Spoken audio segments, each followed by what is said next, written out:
Nate, what should I do? Variable or fixed? I'm so confused. I don't know what to do. Rates seem to be dropping. Rates seem to be going up. I'm getting mixed information. What should I do? Let's talk about what's actually happening with the market. And if you're coming up for renewal or thinking about getting a mortgage, where things are headed. Yeah, you know what it is, Nate. Atkin here, back from Hummingbird Mortgages. And let's talk about rates, specifically the fixed versus the variable and how it kind of is playing out right now in the markets, right? So remember something, the fixed rate mortgages is contingent on the bond market and what's happening with the bonds.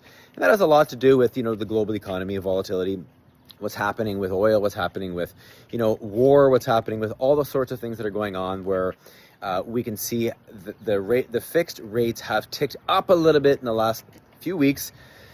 Whereas the variable rate mortgage, keep in mind, remember that has to do with what you hear on the news when they say, oh, the Bank of Canada lowered the rate or the Bank of Canada increased the rate. That's that variable rate mortgage. And where's that headed? Well, that's going to have a lot to do with the overall economy in Canada. And the Bank of Canada's governor looks at unemployment, looks at inflation, and makes a decision based on kind of those metrics for the most part. And right now, what do we see? Well, we see a lot of uncertainty. We see employment ticking upward.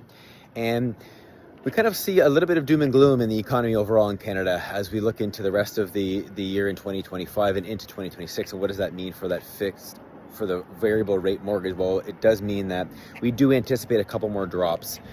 Probably, more than likely what we're seeing is a drop in July and perhaps another drop toward the end of the year where we'll have two more drops, another half point this year. And that'll leave us in a position where the variable rate mortgage is going to be advantageous again for folks, depending on your risk tolerance, depending on what your actual strategy is for your home, and if your mortgage is insured or not. We're going to be looking at the difference between the fixed and the variable in each individual case. There's no one size fits all, but it's becoming a compelling discussion again now for folks to be signing up for the variable rate mortgage. So make sure that you sit down, you talk with a very good qualified broker agent who knows exactly what they're doing so that they know all the questions to ask of you to make sure that the recommendations fit your box.